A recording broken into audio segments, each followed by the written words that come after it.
اللہ وکفا والصلاة والسلام علی من لا نبی بعدہ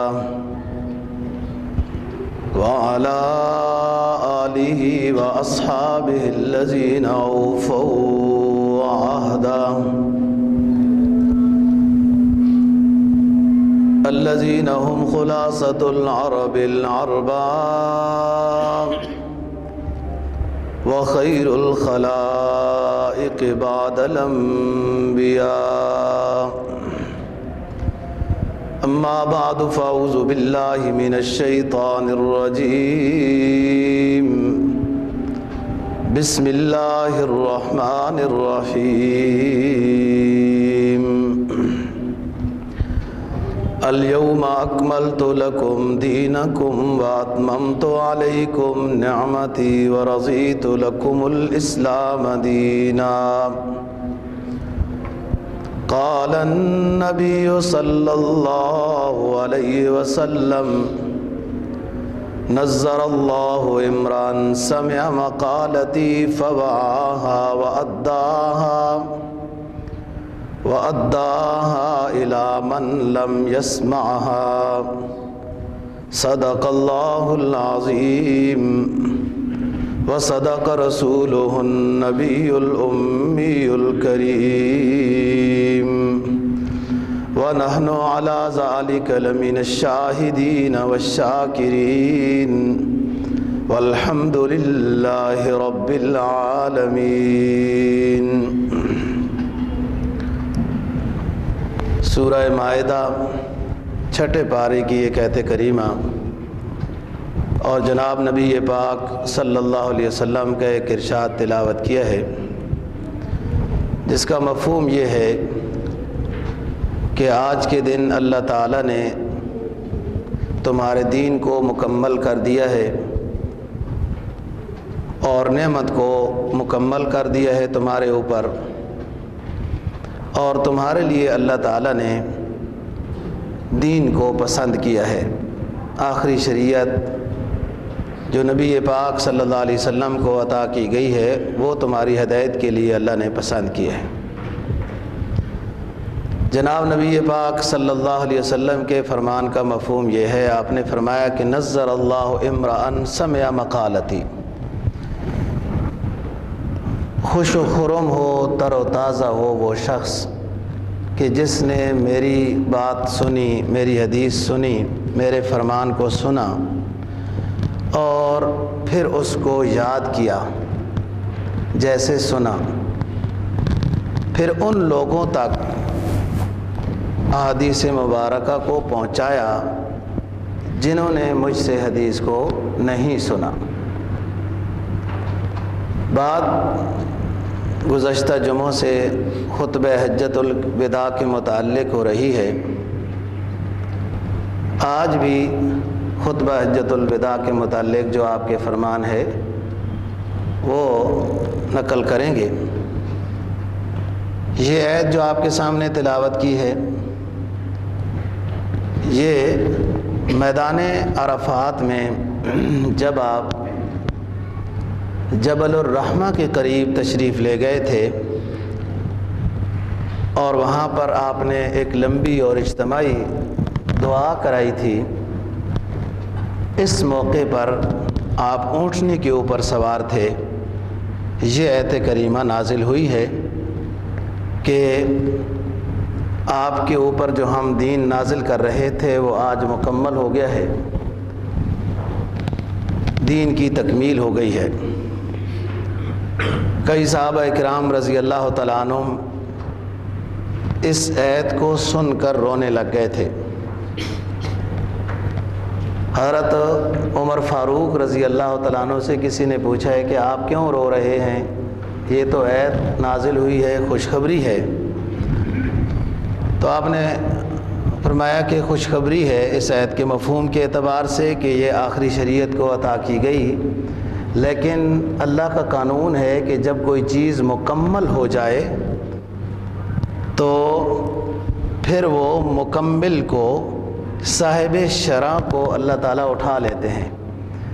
آپ کو جس مقصد کے لیے اللہ تعالیٰ نے دنیا میں بھیجا تھا نبی پاک صلی اللہ علیہ وسلم نے اس مقصد کو مکمل کر دیا ہے، اب ان کے دنیا سے چلے جانے کا وقت قریب آ گیا ہے۔ میں اس لیے رو رہا ہوں کہ آپ کی مفارقت کا سامنا ہوگا ہمیں۔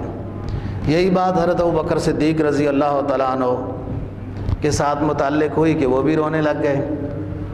تو ان سے پوچھا کہ آپ کیوں رو رہے ہیں؟ تو فرمایا کہ جب دین مکمل ہو گیا ہے تو پھر رسول اللہ صلی اللہ علیہ وسلم کی اس میں دنیا سے سفر کی بھی گویا کہ نشانی دی جا رہی ہے، اس غم میں رو رہا ہوں۔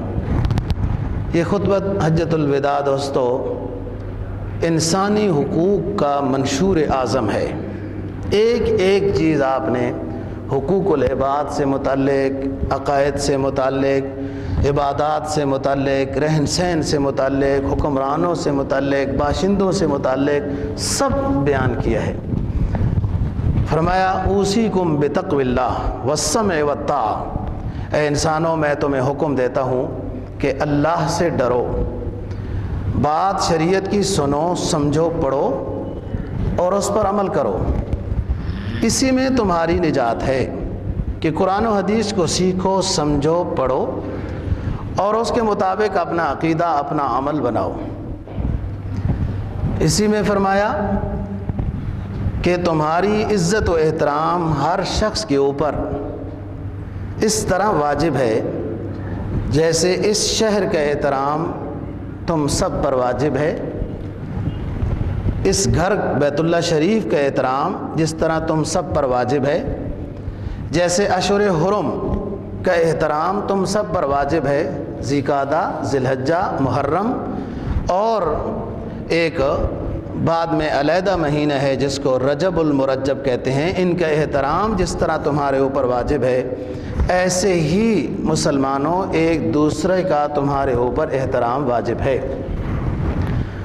اور فرمایا کہ ان الزمان قد ازدار ان الزمان قد استدار کہیئتہ یوم خلق السماوات والارض، زمانہ جس طرح اللہ تعالیٰ نے پیدا کیا تھا اس دنیا کو اور اس دنیا کو دن عطا کیے تھے، تاریخ دی تھی، لوگوں نے اس میں تغیر تبدل کر لیا تھا۔ آج جمعے کا دن ہے، 9 ذی الحجہ ہے، میدان عرفات میں میں کھڑا ہوں، عند اللہ بھی آج 9 ہی ذی الحجہ ہے۔ اس سے پہلے جو تغیر تبدل لوگوں نے کر لیا تھا وہ ہو گیا، جس کو قرآن مجید نے 10ویں پارے میں بیان فرمایا انما النسیء زیادۃ فی الکفر یضل بہ الذین کفروا، کہ کچھ لوگ مشرکین مکہ اس طرح کرتے تھے کہ محرم تو محترم مہینہ ہے اور اس میں لڑائی نہیں کرنی ہے، احترام کرنا ہے، ڈاکے نہیں ڈالنے، چوری نہیں کرنی، لیکن اگر سامنے کوئی ایسا واقعہ آ جاتا تھا لڑائی کا یا اسی طریقے سے بدعہدی کا تو کہتے تھے یہ محرم نہیں ہے، محرم اس دفعہ بعد میں آئے گا، یہ ربیع الاول ہے۔ تو پھر وہ سارے ظاہر ہے کہ وہ چودھری تھے، بڑے تھے، ظالم تھے، تو ظالموں سے تو لوگ ڈرتے ہیں کہ خواہ مخواہ ماریں گے، آخر بولیں گے تو پھر یوں آہستہ آہستہ وہ تاریخ ہی ختم ہو گئی، خراب ہو گئی۔ اب جس مہینے کو سمجھا جاتا تھا کہ یہ شعبان کا مہینہ ہے تو ہو سکتا ہے وہ حقیقت میں شعبان کا نہ ہو، کیونکہ انہوں نے پیچھے سے مہینوں کو آگے پیچھے کیا ہوا تھا۔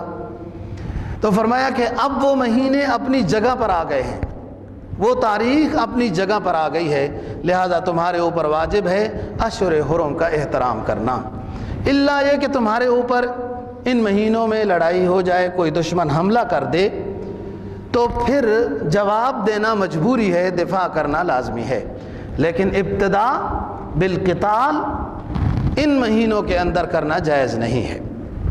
اسی میں فرمایا کہ دیکھو اس خطے میں شیطان اپنی عبادت سے تو مایوس ہو چکا ہے، اس کی عبادت نہیں ہوگی، بت خانے، شرک وغیرہ نہیں ہوگا، لیکن دیگر امور میں تمہیں گمراہ کرنے کی کوشش کرے گا، اس کی باتوں میں نہ آنا، قرآن و سنت کے ساتھ اپنا رشتہ مضبوطی سے رکھنا، کامیاب رہو گے۔ ایک حج میں تھا تو مسجد نبوی کے امام صاحب حضرت عبد الرحمن حذیفی مدظلہم نے خطبہ دیا. ماشاءاللہ انہوں نے اپنے خطبے میں جو ایک مرکزی بات بیان فرمائی کہ دنیا عالم میں اس وقت صرف ایک مملکت ایسی ہے جس کو المملکت الموحدہ کہا جا سکتا ہے. توحید والی حکومت وہ صرف دنیا میں ایک ہی ہے اور وہ سعودی عرب ہے کہ شرک کی یہاں اجازت نہیں، کوئی عرس نہیں، کوئی میلے نہیں، کوئی جھنڈیاں نہیں، کوئی کچھ نہیں. ہاں کسی شخص کا کوئی عقیدہ ہو وہ اپنے پاس ہے، اس کا چھپا چھپایا. حکومتی سطح پر شرک اور بدعت کی حوصلہ شکنی کی جاتی ہے اور حکومت اسلامیہ حکومت ہے. ممکن ہے اسی برکت سے اللہ پاک نے ان کو ظاہری اعتبار سے بھی نوازا ہے. تو فرمایا کہ بعض امور میں شیطان تمہیں گمراہ کرنے کی کوشش کرے گا، اس سے بچنا. عبادت تو نہیں ہوگی، اب دیگر امور میں کمزوریاں ہیں. اور فرمایا کہ عورتوں کا خاص خیال رکھو. ایک جملے کی وجہ سے شریعت اسلامیہ نے دوسرے گھرانے کی لڑکی تمہاری امان میں دے دی ہے، اس کا خیال رکھو، اس کے حق کو ادا کرو. اس جملے کو مظلوموں کا، یتیموں کا، عورتوں کا اور غلاموں کے خیال رکھنے کے بارے میں کئی مقامات پر خطبے ہوئے. یہ خطبہ حجۃ الوداع ہے، لیکن ایک خطبہ مزدلفہ میں بھی ہوا ہے، ایک خطبہ منا میں بھی ہوا ہے، ایک خطبہ حرم پاک میں بھی ہوا ہے بیت اللہ شریف کے قریب. اور اہم وصیت نامہ جو جس میں اہم باتیں آپ نے بیان فرمائیں وہ مرض الوفات میں بھی ایک خطبہ آپ نے ارشاد فرمایا تھا. ان تمام جو کئی مقامات پر اہم خطبے آپ نے دیے ان میں قدر مشترک یہ چیز رہی ہے، ایک توحید کی، رسالت کی، ایمان کی، اور ساتھ عورتوں کا خیال رکھو، غلاموں کا خیال رکھو، نماز کا خیال رکھو. یہ چیزیں ہیں جو تمہیں دین کے اوپر استقامت کے ساتھ رکھیں گی. اگر نماز کو اور ان اعمال کو چھوڑ دو گے دین سے دور ہو جاؤ گے. اسی میں فرمایا کہ الولد للفراش خطبہ حجۃ الوداع میں کہ بچہ اس کا نسب نامہ ان سے ہوگا جن کے بستر پہ پیدا ہوا ہے، اور جو بدکار شخص ہے شادی شدہ اس کے لیے پتھر ہیں، اور جو غیر شادی شدہ بدکار ہے الزانیۃ والزانی فاجلدوا کل واحد منہما 100 جلدہ ولا تأخذکم بہما رأفۃ فی دین اللہ ان کنتم تؤمنون باللہ والیوم الآخر ولیشہد عذابہما طائفۃ من المؤمنین. کہ اگر ان سے غلطی ہو جائے تو 100 کوڑے ہر ایک کو لگیں گے، اور اللہ کی حدود کے نافذ کرنے میں نرم دل نہ ہونا، اس سے انسانیت میں حیا آئے گا، معاشرے کے اندر پاکی آئے گی کہ جب اللہ کی حدود کی پاسداری کی جائے گی. اور فرمایا کہ چوری نہ کرنا، اگر چور کی چوری ثابت ہو گئی تو والسارق والسارقۃ فاقطعوا ایدیہما جزاء بما کسبا نکالا من اللہ واللہ عزیز حکیم. 10 درہم کم از کم اگر کسی نے چوری کی، مال محفوظ لوٹا اور گواہی سے ثابت ہو گیا، اس کا ایک ہاتھ کاٹا جائے گا. اور جب ہاتھ کاٹا جائے گا تو دنیا دیکھے گی، اس میں ایک گروہ، ایک حاضری ہو کہ لوگ دیکھیں کہ اس کے ہاتھ کاٹے جا رہے ہیں، کیوں کہ اس نے چوری کی. آئندہ لوگ چوری نہیں کریں گے، امن آئے گا. یہی بات قصاص کی ہے. جتنے بھی اللہ نے حدود بیان کیے ہیں ان میں انسانیت کے لیے امن کا پیغام ہے.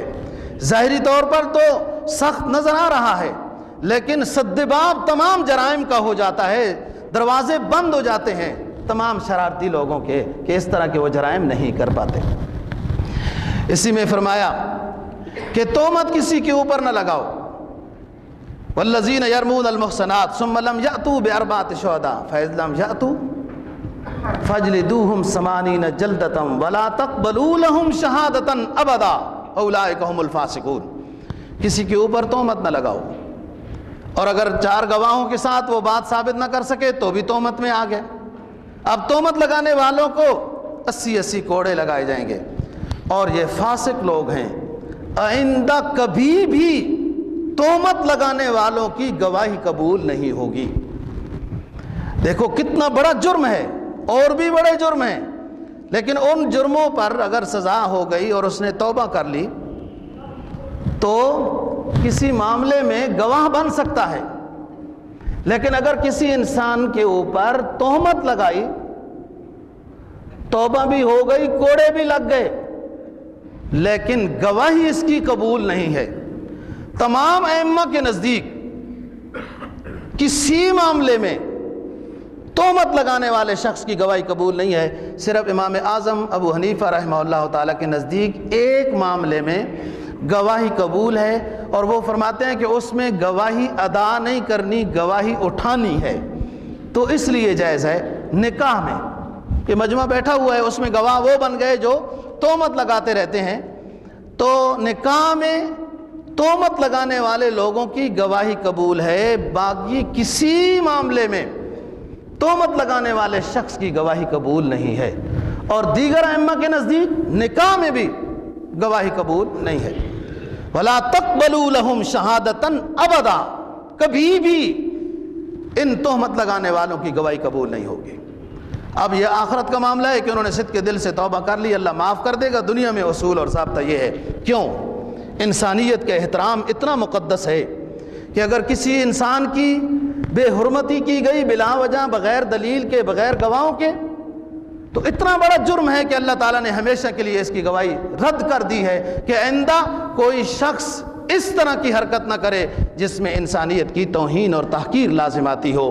یہی فرمایا کہ بیت اللہ شریف کو گرانا بہت بڑا جرم ہے اور دائمی جہنمی ہے، لیکن بیت اللہ کو گرانے سے زیادہ جرم ہے اگر کسی انسان کی توہین اور تحقیر کر دی ہے۔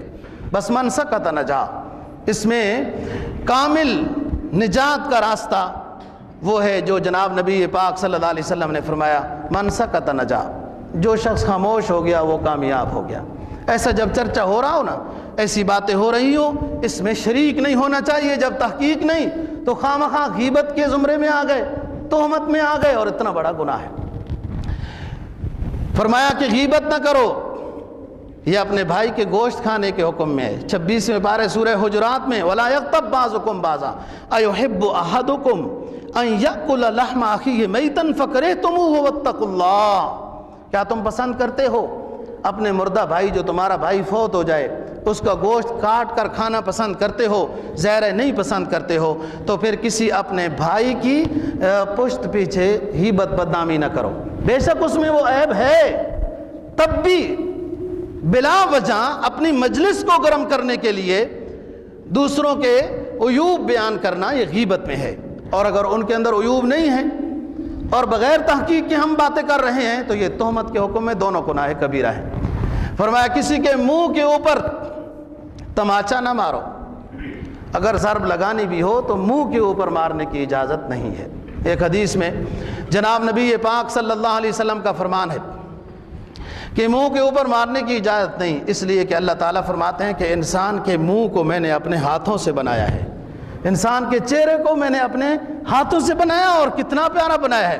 قرآن نے قسمیں کھا کھا کر انسانیت کے حسن تخلیق کے اوپر کلام کیا ہے۔ لَقَدْ خَلَقْنَا الْإِنسَانَ فِي أَحْسَنِ تَقْوِيمٍ، کہ دیکھو ہم نے انسان کو کتنا پیارا بنایا ہے، اس سے پیاری کوئی چیز اللہ کے ہاں نہیں، انسان سب سے پیارا۔ انسانوں میں پھر نیک لوگ پیارے، پھر صحابہ پیارے، انبیاء پیارے، اور پھر سب انبیاء علیہ السلام میں سب سے پیارا امام الانبیاء صلی اللہ علیہ وسلم کو اللہ تعالی نے بنایا ہے۔ تو چہرے کے اوپر مارنے کی اجازت نہیں، مارنا ہو تو کمر ہے اور جگہ ہیں، ہرگز اجازت نہیں ہے۔ اور اسی میں فرمایا کہ غیبت کی اجازت نہیں۔ ہاں اتنی گنجائش ہے، اگر کسی شخص کے نقصان سے دوسروں کو بچانا مقصد ہے تو اس کے بڑے افسر پر، اس کے استاد سے، اس کے کسی اور گھر کے سربراہ سے اس کے عیب کو بتا سکتے ہیں کہ اس میں یہ کمزوریاں ہیں، آپ کے علم میں لانا چاہتے ہیں، تو یہ غیبت کے حکم میں نہیں، یہ اصلاح کے لیے ہے اور اس پر ثواب ہے جب مقصد یہ ہو۔ اور فرمایا کہ دیکھو، سنو اور میری بات یاد رکھو، میں آخری نبی ہوں اللہ کا، میرے بعد کوئی نبی نہیں آئے گا۔ انا خاتم النبیین لا نبی بعدی ولا کتاب بعد کتابی ولا شریعت بعد شریعتی ولا امت بعد امتی، کہ سنو میں آخری اللہ کا پیغمبر ہوں، میرے بعد کوئی پیغمبر نہیں آئے گا، میرے بعد کوئی شریعت نہیں ہے، یہی آخری شریعت ہے جو میرے اوپر کتاب نازل ہوئی، یہ آخری کتاب ہے، اس کے بعد کوئی کتاب نازل نہیں ہوگی۔ ظاہر ہے جب کوئی نبی نہیں ہے تو کتاب کس پر نازل ہوگی؟ اور آخری امت ہو تمہارے بعد کوئی امت نہیں۔ امتیں بدلتی ہیں انبیاء کے بدلنے سے، جب نبی نہیں آئے گا اور کوئی تو پھر کوئی امت بھی نہیں۔ ہاں امت کی پھر دو قسمیں ہیں، امت ناجی اور امت ناری۔ امت ناجی وہ ہے نجات پانے والی امت، جس نے اللہ اور اللہ کے رسول کی بات کو مانا ہے، وہ نجات پانے والی امت ہے۔ اور جس امت نے اللہ اور اللہ کے رسول کو مانا ہی نہیں ہے، انکار ہی کیا ہے، تو کافر ہے، وہ ناری امت ہے۔ اور جس نے کچھ مانا اور اعمال میں دور رہا ہے تو کسی حد تک سزا اس کو بھی ہوگی۔ اللہ کے اپنے فیصلے ہیں، اللہ کا اعلان ہے کہ شرک معاف نہیں ہے، باقی میں جس کو چاہوں گا جیسے چاہوں گا معاف کر دوں گا۔ فرمایا میرے بعد کوئی نبی نہیں آئے گا۔ قرآن مجید نے 22ویں پارے میں اس چیز کو صراحتاً بیان کیا ہے۔ فرمایا ما کان محمد ابا احد من رجالکم ولکن رسول اللہ وخاتم النبیین۔ علادتا کی وہ آپ کی زندگی میں ہی اللہ نے اپنے پاس بلا لی۔ حضرت ابراہیم بھی، حضرت طاہر بھی، طیب بھی، عبداللہ بھی، اور ان میں سے کسی کا لقب ابو القاسم بھی، ان سب کو اللہ نے آپ کے زمانہ حیات میں اپنے پاس بلا لیا۔ جب حضرت ابراہیم رضی اللہ تعالی عنہ کی وفات 18 مہینے میں ہوئی، سرکار دو جہاں صلی اللہ علیہ وسلم کو بتایا گیا کہ آپ کا لگتے جگر ایسی حالت میں ہے کہ لگتا یوں ہے کہ دنیا سے رخصت ہو رہا ہے۔ آپ گھرانے میں تشریف لائے، دیکھا کہ اپنے بیٹے کی روح قبض ہو رہی ہے۔ رحمت عالم صلی اللہ علیہ وسلم کے آنکھوں سے آنسو جاری ہو گئے۔ ایک صحابی نے عرض کیا اللہ کے رسول آپ کی آنکھوں میں بھی آنسو جاری ہو گئے، کیوں جاری ہو گئے؟ سائل کا مطلب یہ تھا، رحمت عالم صلی اللہ علیہ وسلم نے فرمایا بے شک ایک مرنے والے کا حق ہے کہ اس کے جو رشتہ دار ہیں اس کے لیے روئیں، اور صرف آنکھوں سے آنسو بہا سکتے ہیں۔ میری شریعت میں غم و حزن سے رکاوٹ نہیں ہے، آنکھوں سے آنسو بہانے کی رکاوٹ نہیں ہے، لیکن گریبان پھاڑنے کی اجازت نہیں دیتا ہوں، ماتم کرنے کی اجازت نہیں دیتا ہوں۔ میری شریعت کا خلاصہ یہ ہے کہ جب خوشیاں ملیں تو اللہ کا شکر ادا کرو، اور جب غم اللہ کی طرف سے آ جائے تو صبر کرو، ماتم میری شریعت میں نہیں ہے۔ فرمایا انا خاتم النبیین لا نبی بعدی، سنو میری بات، میں آخری اللہ کا پیغمبر ہوں، میرے بعد کوئی پیغمبر نہیں آئے گا۔ ولا بعد کتاب ولا کتاب بعد کتابی ولا شریعت بعد شریعتی ولا امت بعد امتی، بس میرے بعد کوئی نبی نہیں آئے گا۔ تمہارے مردوں میں سے کسی مرد کیا، یہ اللہ کا آخری پیغمبر والد نہیں ہے، یہ تمہارا پیغمبر ہے، روحانی باپ ہے، ایک وقت آئے گا یہ بھی دنیا سے رخصت ہو جائے گا۔ یہ اعلان ہو رہا ہے خطبہ حجۃ الوداع میں کہ میں آخری نبی ہوں، میرے بعد کوئی نبی نہیں آئے گا، اور میری شریعت کی دعوت و تبلیغ یہ قیامت تک جاری رہے گی، اور کسی نبی کی دعوت و تبلیغ جاری نہیں رہے گی۔ میری شریعت کی دعوت و تبلیغ جاری رہے گی، اور تم میں سے جو باتیں سن رہے ہیں یہ ان کو یاد رکھیں، محفوظ کریں، اور ان لوگوں تک پھر پہنچائیں جن لوگوں نے آج اس خطبہ حجۃ الوداع میں میری باتیں نہیں سنی. اور یہی بات ہوئی دوستو.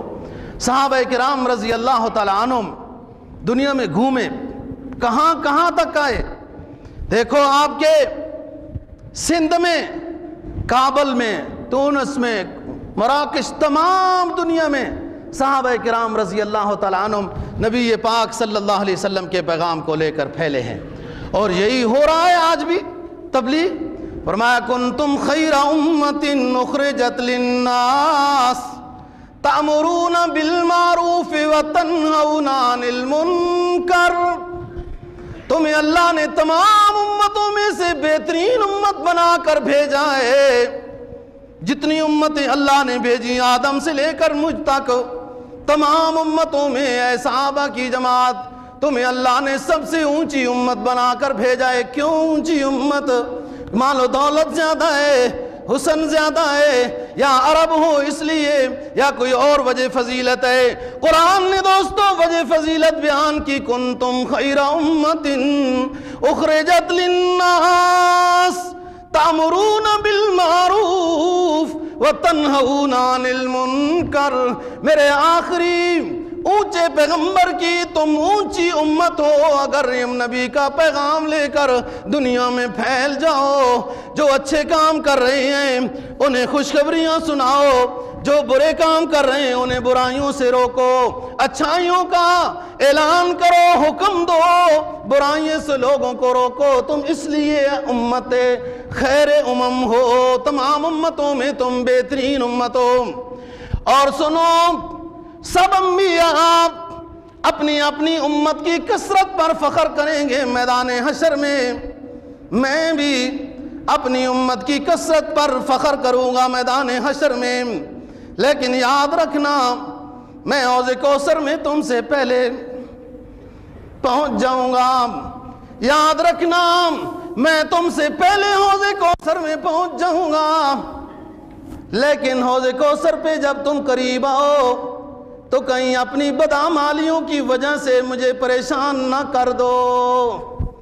میری سنت کو تھامے رکھنا, توحید و رسالت پہ اپنا ایمان پکا رکھنا, اپنے اعمال کو, اپنے طریقہ کار کو جو میں اسوہ حسنہ چھوڑ کر جا رہا ہوں اس کو مضبوطی سے تھامے رکھنا. دیکھو حوض کوثر بہت بڑا ہوگا. میں مثال کی صورت میں تمہیں سمجھاتا ہوں کہ بصرہ سے لے کر یمن تک کا علاقہ یہ سارا اتنا بڑا حوض کوثر ہوگا. میرے قریب خلفائے راشدین ہوں گے, عشرہ مبشرہ ہوں گے, سب صحابہ کرام رضی اللہ تعالیٰ عنہم ہوں گے. مجھے اللہ مقام محمود میں اونچی جگہ پہ عزت عطا کرے گا. میں آپ لوگوں کو دیکھ رہا ہوں گا, لوگ میرے قریب آ رہے ہوں گے حوض کوثر سے پانی لینے کے لیے, اور آسمان کے ستاروں کی طرح حوض کوثر کے قریب چاندی کے چمکتے ہوئے پیالے ہوں گے. جس کو مجھ سے حوض کوثر سے پانی نصیب ہو گیا میدان حشر میں اس کو کوئی اور کبھی بھی پیاس نہیں لگے گی. میدان حشر میں اس کو پیاس نہیں لگے گی جہاں سورج ہی سورج ہوگا, سایہ نہیں ہوگا, لوگ اپنے پسینوں میں ڈوبے ہوئے ہوں گے. لیکن میرے دستے جس کو حوض کوثر نصیب ہو گیا اس کو پسینہ نہیں آئے گا. میدان حشر اس کے لیے موسم بہار بنے گا, حساب کے لیے اس کو آسانی ملے گی, بغیر حساب کے اللہ پاک اس کو جنت الفردوس عطا کریں گے. لیکن یہ ضروری ہے میرے بعد بدعات کی ایجاد نہ کرنا, میرے بعد دین میں نئی نئی چیزیں داخل نہ کرنا, توحید و سنت و آخرت پر ایمان کامل رکھنا, اپنی زندگی اور معاشرت کو میرے اسوے کے مطابق گزارنا. پھر تم خوش نصیب ہوں گے جو میرے قریب آؤ گے اور میں تمہیں حوض کوثر پیش کروں گا.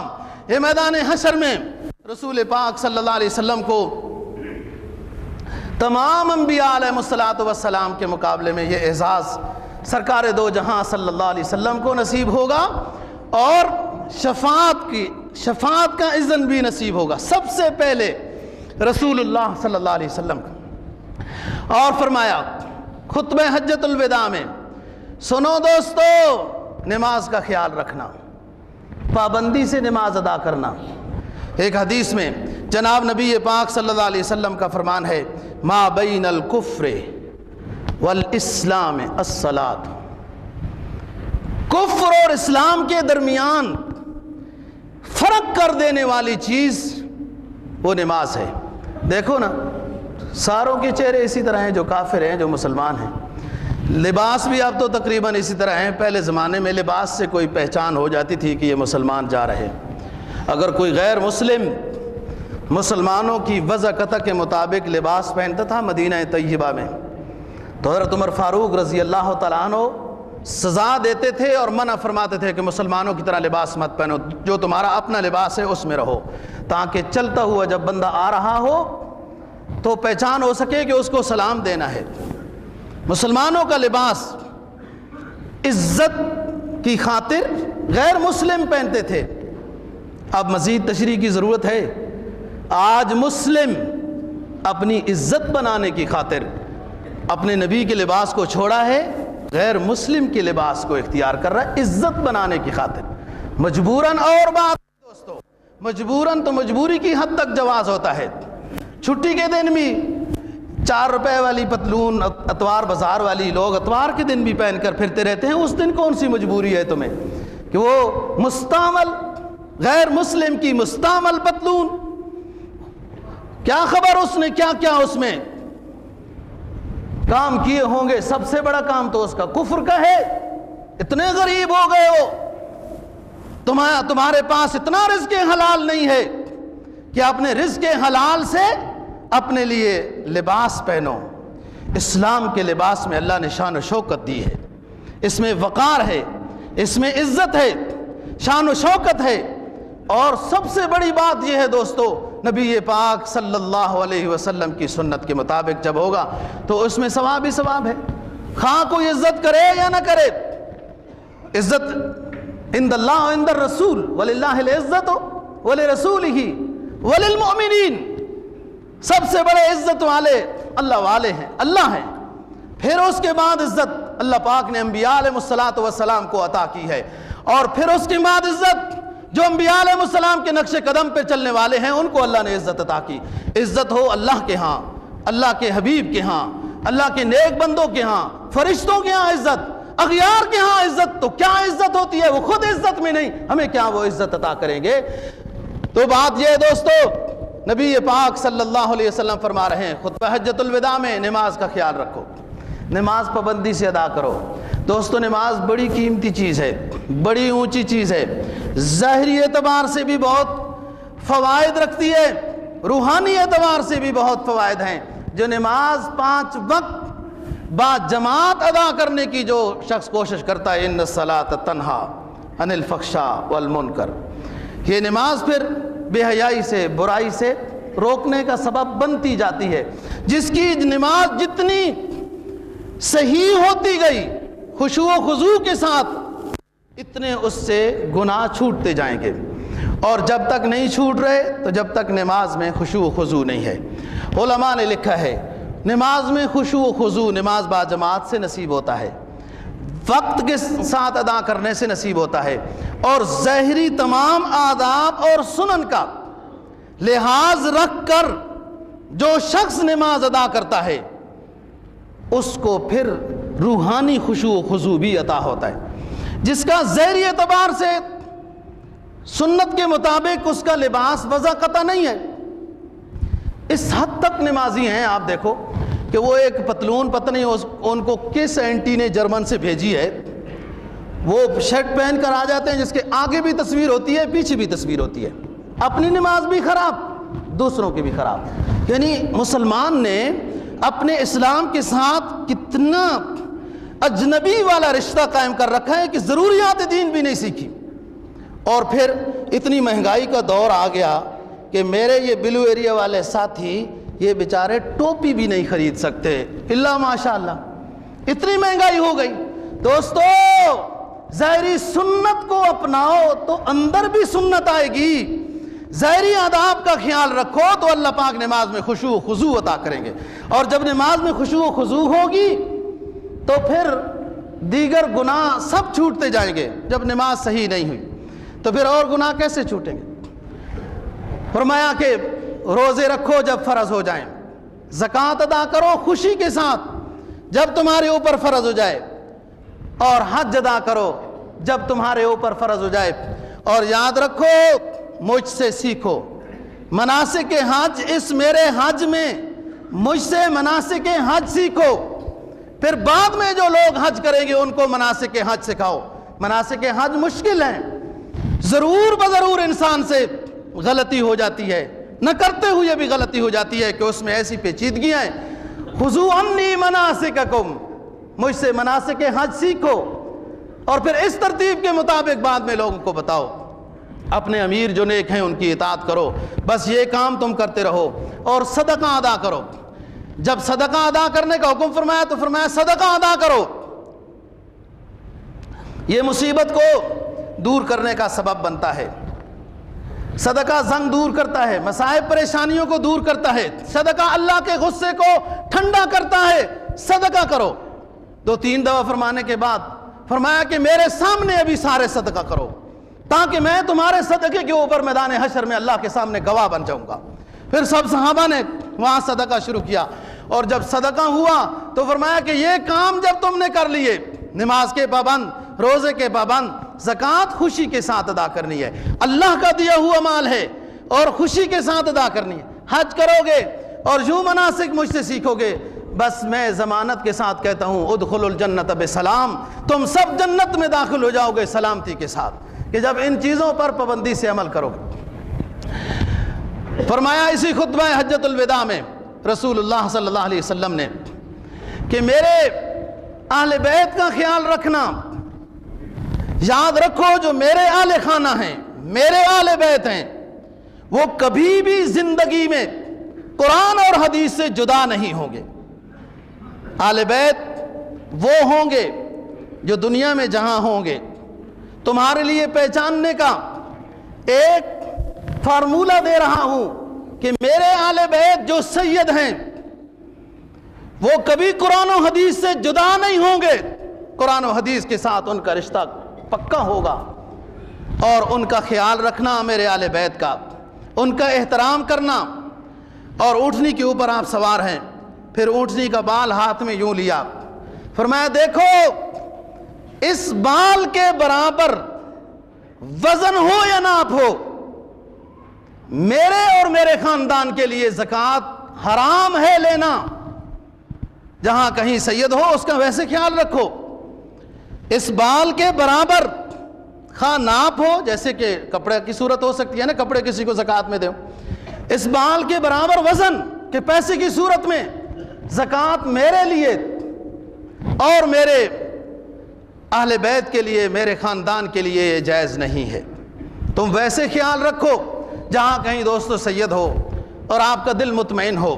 زکوٰۃ کے علاوہ سید کا احترام کرنا اور سید کو پیسے یوں دینا، یاد رکھو بات، سید کو پیسے یوں دینے ہیں، سید اوپر سے اٹھائے گا، الید العلیٰ خیر من الید السفلیٰ، اگر سید برحق ہے، سرکار دو جہاں صلی اللہ علیہ وسلم کے خاندان کہے ہم سے محترم ہے، مقدس ہے، اس کا احترام ہمارے اوپر واجب ہے۔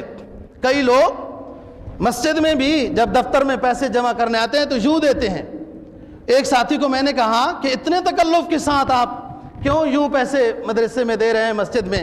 تو کہا کہ الید العلیٰ، میں اللہ کو پیسے دے رہا ہوں نا، زکوٰۃ دے رہا ہوں اللہ کو دے رہا ہوں، مسجد کو دے رہا ہوں اللہ کو دے رہا ہوں، تو آپ اوپر کے ہاتھ سے اٹھائیں کہ الید العلیٰ، علیٰ عالم کا ہاتھ ہونا چاہیے، ہمارا ہاتھ نیچے ہو۔ تو سید کی خدمت کرنی ہے دوستو، زکوٰۃ سے نہیں، صدقے سے نہیں، ہدیے سے کرنی ہے، اور ان کا احترام ہمارے ذمہ واجب ہے، اور انداز پیسہ دینے کا یوں ہو کہ آپ کا ہاتھ نیچے ہو اور سید اوپر سے اٹھائے۔ یہ ہم نے نبی پاک صلی اللہ علیہ وسلم کو خوش کرنا ہے، اور یہی سب کچھ جو ملا ہے ہمیں سرکار دو جہاں صلی اللہ علیہ وسلم کے واسطے سے ملا ہے۔ یہ اچھی امت ملی، یہ اعزاز نصیب ہوا، اچھی کتاب ملی کہ اغیار نے ہر دور میں کوشش کی اور کر رہے ہیں، کرتے رہے ہیں، کر رہے ہیں، کبھی افغانستان میں، کبھی پاکستان میں، کبھی دیگر ممالک میں، لیکن یہ خود مٹتے جائیں گے۔ دوستو، اسلام مٹنے نہیں آیا۔ فرمایا قل جاء الحق وزهق الباطل ان الباطل کان زہوقا۔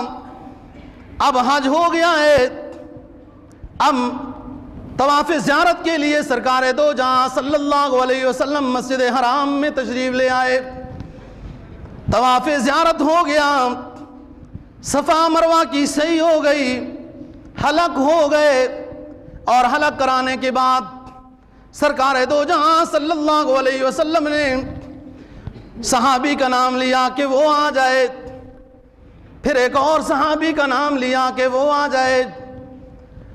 اپنے سر مبارک کے نصف بال ایک صحابی کے حوالے کر دیے، اور نصف سر مبارک کے بال دوسرے صحابی کے حوالے کر دیے۔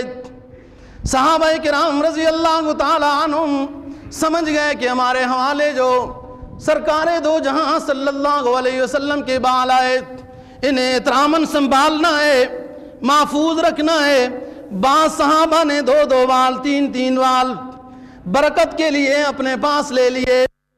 مرور دور میں دوستو، جب خالد بن ولید رضی اللہ تعالی عنہ سے صحابہ کرام رضی اللہ تعالی عنہم نے پوچھا کہ خالد کیا بات ہے، جس مارکے میں جاتے ہو فتح ہو جاتی ہے؟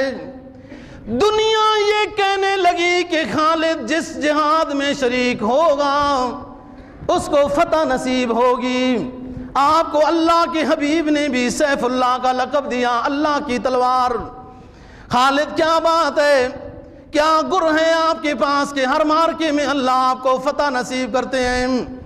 حضرت خالد رضی اللہ تعالی عنہ نے اپنی ٹوپی اتاری اور ٹوپی میں سے چند بال نکال کر لوگوں کے سامنے، اپنے ساتھیوں کے سامنے یوں دکھانے کے لیے ہاتھ ہلایا اور فرمایا کہ دیکھو یہ بال اللہ کے محبوب رحمت عالم صلی اللہ علیہ وسلم کے یہ بال ہیں جو میری ٹوپی میں ہوا کرتے ہیں۔ ان بالوں کا واسطہ دے کر میدان جہاد میں اتر جاتا ہوں کہ اے میرے رب، آپ کے حبیب کے ان بالوں کا واسطہ ہے کہ ان کے اوپر کوئی ضرر نہیں آنا چاہیے، آپ ہمیں شہادت سے ہمکنار فرما دیں۔ ان بالوں کے واسطے سے دعائیں کرتا ہوں تو اللہ رب العزت مسلمانوں کے مجاہدین کو فتح نصیب فرماتے ہیں۔ یہ اعلان ہو رہا ہے دوستو، حرم پاک میں اعلان ہو رہا ہے جاء الحق وزهق الباطل ان الباطل کان زہوقا۔ وہ مشفق جو غیروں کو اپنا بنا لے، رحمت عالم صلی اللہ علیہ وسلم بتا کر جا رہے ہیں اغیار کوشش کریں گے تمہیں مٹانے کی، تمہاری کتاب کو نیست و نابود کرنے کی، میری سنتوں کو مٹانے کی، مسلمانوں کو کلادم کرنے کی، لیکن میں اعلان کر کے جا رہا ہوں، قرآن کی نص قطعی بتا رہا ہوں کہ کوئی مسلمانوں کو نہیں مٹا سکے گا، میرے ماننے والوں کو کوئی نہیں مٹا سکے گا۔ کسی ایک کو شہید کریں گے، دنیا اور شہادت کے لیے تیار ہو جائے گی، حق رہے گا، غالب ہو کے رہے گا، پھیل کر رہے گا۔ بس کبھی کبھی اعمال بد کی وجہ سے، مسلمانوں کے اعمال بد کی وجہ سے کبھی کبھی مشکلیں آئیں گی۔ وہ مشفق جو غیروں کو اپنا بنا لے، وہ ہادی جو بھولوں کو رستہ دکھا دے، محبت کے یوں جس نے دریا بہائے، دل ان کا بھی جیتا جو سر لینے آئے، دل ان کا بھی جیتا جو سر لینے آئے۔ حضرت عمر فاروق رضی اللہ تعالیٰ عنہ گھر میں آتے ہیں، بہن تلاوت کر رہی ہے، غصے ہو گئے، مارنے لگ گئے۔ ادھر ابو جہل کا اعلان تھا کہ 100 اونٹ اسے انعام ملے گا جو رسول اللہ صلی اللہ علیہ وسلم کو قتل کر دے، شہید کر دے۔ 100 اونٹوں کی لالچ میں حضرت عمر فاروق رضی اللہ تعالیٰ عنہ آ رہے ہیں، رحمت عالم صلی اللہ علیہ وسلم کو قتل کرنے کے لیے آ رہے ہیں، اور ادھر رحمت عالم صلی اللہ علیہ وسلم غلاف کعبہ کو پکڑ کر دعا کر چکے ہیں، اللہم منصر بالاسلام بعمرین، عمر ابن الخطاب و عمر ابن حشام، اے اللہ اسلام کی مدد کر، دو عمروں میں سے کوئی ایک عمر مجھے دے دے، یا عمر بن خطاب دے دے یا عمر بن حشام دے دے، اور یہ تلوار لہرا کر آ رہا ہے۔ حضرت حمزہ رضی اللہ تعالیٰ عنہ سرکار دو جہاں صلی اللہ علیہ وسلم کو بتاتے ہیں کہ اللہ کے حبیب عمر آ رہا ہے، جلال میں آ رہا ہے، خطرہ یہ ہے کہ کوئی حالات خراب نہ ہو جائیں۔ سرکار دو جہاں صلی اللہ علیہ وسلم نے فرمایا، اے چچا جی عمر کو آنے دو، میں اللہ کے گھر کا غلاف کعبہ پکڑ کر دعا کر چکا ہوں عمر کے اسلام کے لیے، انشاءاللہ عمر جب قریب آئے گا غلام بن جائے گا۔ عمر قریب آ گیا، قریب جیسے آتا گیا، دیکھتے ہوئے ہی عاجزی کی شکل میں جھکتا گیا، اور فرمایا رسول اللہ صلی اللہ علیہ وسلم نے، عمر کیا تمہارا ارادہ ہے، کیوں آئے ہو؟ عرض کرنے لگے، اے اللہ کے رسول آپ کے غلاموں میں داخل ہونے کے لیے حاضر ہو گیا ہوں۔ محبت کے یوں جس نے دریا بہائے، دل ان کا بھی جیتا جو سر لینے آئے۔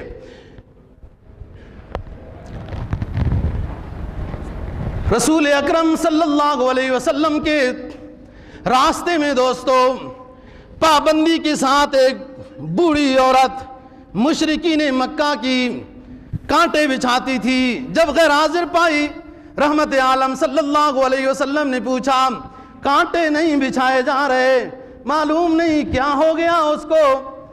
جب بتایا لوگوں نے کہ وہ بیمار پڑی ہوئی ہے، رسول اللہ صلی اللہ علیہ وسلم دوستو اس کے لیے بیمار پرسی کے واسطے تشریف لے گئے۔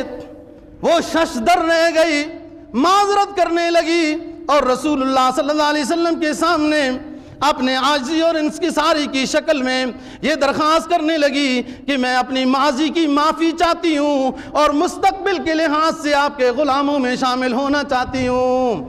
محبت کے یوں جس نے جوہر دکھائے کہ خود کھائے جو اور جواہر لوٹائے، خوشی اپنی غیروں کے غم میں بلا دی۔ حضرت عائشہ صدیقہ رضی اللہ تعالیٰ عنہ ایک دفعہ عرض کرنے لگی رسول اکرم صلی اللہ علیہ وسلم کو کہ اللہ کے آخری پیغمبر سرکار دو جہاں رحمت عالم صلی اللہ علیہ وسلم، آپ اتنا تہجد میں کیوں روتے ہیں، اتنے بے چین کیوں ہیں آپ اے میرے رسول، اتنے روتے ہیں؟ فرماتی ہیں کہ رحمت عالم کے رونے کی آواز سینے سے اس طرح ابلتی تھی جیسے تیز آگ کے اوپر سالن پکانے کے لیے ہنڈیا کو رکھ دیا جائے تو وہ ابلتی ہے اور جوش مارتی ہے۔ تہجد کے وقت رحمت عالم صلی اللہ علیہ وسلم اتنے رو رہے ہیں، اور ام المؤمنین حضرت عائشہ صدیقہ رضی اللہ تعالیٰ عنہ پوچھتی ہیں، اے اللہ کے حبیب آپ اتنے کیوں روتے ہیں؟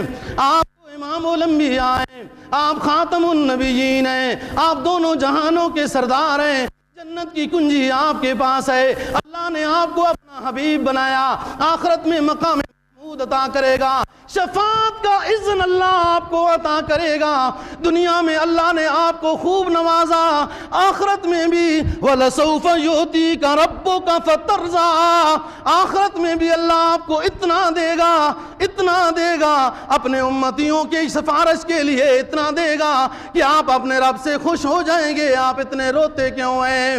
سرکار دو جہاں صلی اللہ علیہ وسلم نے فرمایا ام المؤمنین حضرت عائشہ صدیقہ رضی اللہ تعالیٰ عنہ کو کہ اے عائشہ، روتا اس لیے ہوں کہ میدان حشر میں جب میرے سامنے میری گناہگار امت آئے گی تو کہیں میرا رب میری سفارش قبول نہ کرے تو وہ رسوا ہو جائے گی، اس لیے رو رہا ہوں۔